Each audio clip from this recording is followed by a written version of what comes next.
The Supreme Court is unlike any of the other branches of government because they don't have any real way to enforce their decisions other than the fact that we believe their decisions are legitimate. So if you have a court where a third of the justices have emotional support billionaires and are receiving largesse from corporate interests, then it makes it look to the public like maybe some of these decisions aren't necessarily based in law. Maybe they're influenced by other things. When you have conservative groups angling to get FaceTime with justices by buying buildings across from the Supreme Court, maybe it makes it look like some of these Supreme Court rulings aren't necessarily about the law, but are about other things. And so the court's loss of legitimacy among the public is part of that whole demi-monde at this point. Everyone is talking about the fact that the court, now with a 6-3 conservative supermajority, is issuing conservative decisions one after one, changing the law, overruling precedent, while all being in the pocket, it seems, of these different interests. And I think that's what's contributing to this loss of legitimacy. So, Elie, the emotional support billionaires is definitely the kind of thing we weren't thinking about in the past. Tell me how a court that is supposed to not sort of sway with the winds of political opinion in the immediate moment, how it's supposed to navigate the idea that we may be making decisions you don't like, but we're legitimate. And if the court can't do that, what else can be done fairly immediately to try and restore faith in the court? Yeah, I guess I disagree with the premise of your question, Elie. I don't think faith should be restored in this Supreme Court. This Supreme Court already has too much power. We should not like them. Look, people think that you need to get like 270 electoral votes to win the presidency, but in fact, you need to get 270 electoral votes and 5 Supreme Court justices, because they have more control over the election than voters in, say, California or New York, right? And so it's that kind of power that they have accrued to themselves that needs to be taken away. And as long as we keep acting like the Supreme Court is supposed to be kind of above the law, kind of apolitical, kind of all these other things, then we don't get down into the dirt about what they actually do for a living. The same institution that once ruled a black person like me has no rights that the white man is bound to respect has now ruled that a pregnant woman has no rights that Donald Trump is bound to respect. Like, that's a problem. We should be angry at their decisions. We shouldn't trust their judgments. And we should be doing everything we can to have the elected branches of government, Congress and the president, the people that we vote for, control our most important decisions, as opposed to 9 unelected, unaccountable judges who operate above the law. All right, so I want to perhaps come back to this conversation about the Supreme Court itself. But in the meantime, I want to get to some of the things that are on the docket right now, because for the moment, this is the Supreme Court we've got, and they're going to be looking at these issues. Melissa, the case about gender-affirming care has resonance beyond health care. States like Alabama already limit the ability of transgender people to change their driver's license, for instance. Give me a sense of the impact on trans rights and on rights more broadly of gender-affirming care. Well, let's just say at the outset, Elie, that this is already shaping up to be a pretty consequential term, with cases like the case that you just mentioned involving gender-affirming care for minors being on the docket.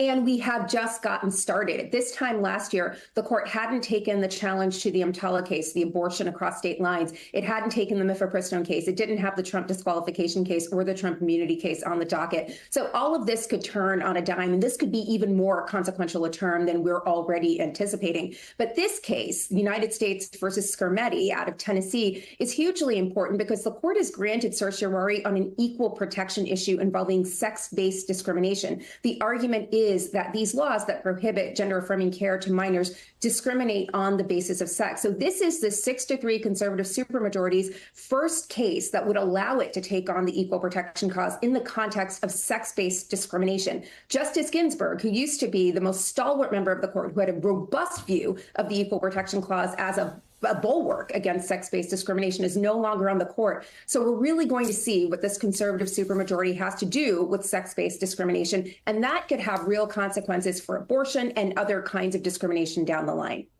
Elie, next week the court's going to hear a death penalty case. It involves a potential constitutional violation after prosecutors withheld key evidence. It's a fact that the Oklahoma Attorney General has actually acknowledged. The Supreme Court has generally, historically avoided intervening in state, not federal, execution cases. Tell me a little about this one.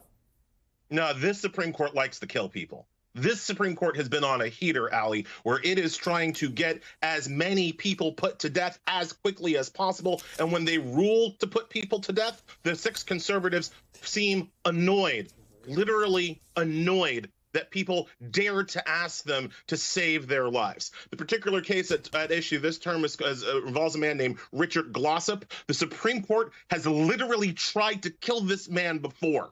He came up to the Supreme Court earlier, almost a decade ago, arguing that his death penalty conviction violated the cruel and unusual punishment clause of the Constitution. And Samuel Alito, who was on the court at that time, John Roberts and Clarence Thomas, who were on the court at that time, said, no, go off and die. All right. Well, Oklahoma actually paused its executions. That gave Glossop an opportunity to gather new evidence. He has evidence that likely exculpates him from his alleged crime. He's accused of murder. The person who actually murdered the victim, that testimony has been called into question. And so now he's coming back to the court asking to throw away his conviction. So it's not even technically a death penalty case. It is trying to get a new trial based on new evidence this man, who the fact that he's alive is a miracle, has been able to bring forth. And the Supreme Court might just try to kill him again. That's what these conservative justices do. I remind people last week a man who was broadly thought to be innocent of his crimes was put to death.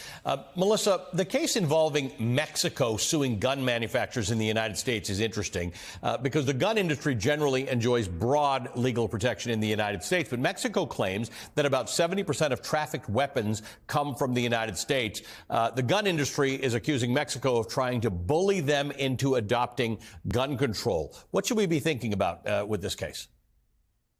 Well, the court just granted cert on this case on Friday. So again, things can change on a dime here, but I'm not really optimistic for Mexico's chances here. So basically, this is a complicity theory. Mexico is arguing that Smith & Wesson, who is the gun manufacturer here, is complicit in the drug cartel violence because they allow the drug cartels to smuggle firearms into the country unlawfully without subscribing to the rules that Mexico has set out. One, this is a court that takes a pretty broad view of foreign sovereign immunity. Again, also a very broad view of corporate liability and immunity. I'm not really optimistic about Mexico's chances, also because this court is one that takes a very broad view of the Second Amendment. But this is certainly a case to watch and one that gun manufacturers are going to be watching with great interest because so much could depend on this case. Elie, then there's the other issue about these ghost guns. To me, this doesn't seem complicated, right? If you can buy something that can easily become a gun with very little effort in a few minutes, it probably should be treated the way you treat a gun. But there are folks, including the Fifth Circuit, who disagree with that.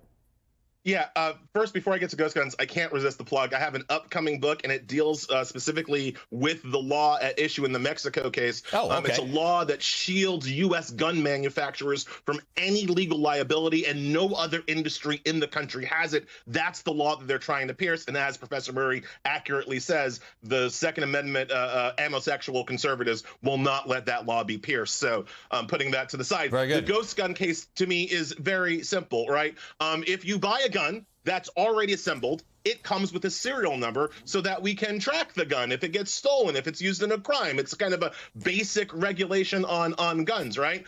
If you buy a gun that is disassembled and you put it together yourself, that doesn't include a serial number. And so it's a way to evade almost every gun law we have on the books, right? And so people need to understand how these things work. Like if you go to the online, you go to the dark web, you go to some places, you can find everything you need to make a bomb online, right? You can go to the Home Depot or Lowe's and you can buy most of the stuff that you need to make, an incendiary device. If Home Depot had a section, build better bombs here, that would be a legal problem, right? If Lowe's sent you all the bomb-making components to your house with the instructions, that would be a problem I think most people would have. Well, that's what ghost gun manufacturers do. They send you all the parts you need to make the gun. They send you the instructions to it. All you need to do is put it together. Yet that has no serial number, it has no tracking, it has no way to, it's a way for people who really, really shouldn't have a weapon to circumvent what few gun laws we have. And again, the amosexuals on the Supreme Court are likely to say that this is okay over the objection of liberals and people who like to be alive. That second part's important. Melissa, you previously clerked for Justice Sotomayor, whom you heard expressing deep frustration with things that have been going on in the Supreme Court. And this drop in public trust is remarkable. I want to, is there something, I mean, I know Elie has said this may be irredeemable, but we have 19 now and possibly 28 cases on the docket in the next year. What do we do? Well, I think we vote. I was in the audience when Justice Sotomayor made that startling statement back in May. None of this changes unless you get a new administration. And to be very clear, simply getting a new president and a new Senate doesn't change the composition of this court. I mean, you have to wait for one of these justices in the conservative bloc to leave the court and to be replaced by someone who's nominated by a Democratic president for the ideological balance to shift.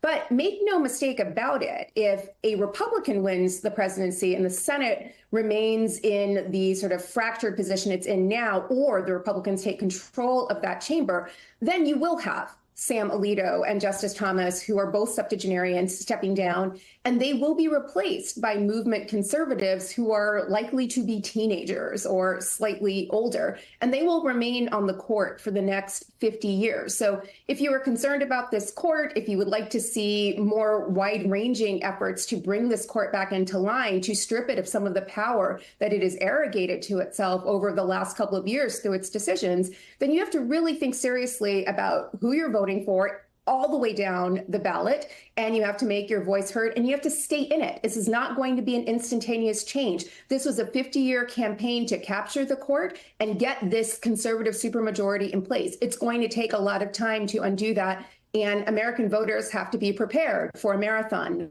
not a sprint.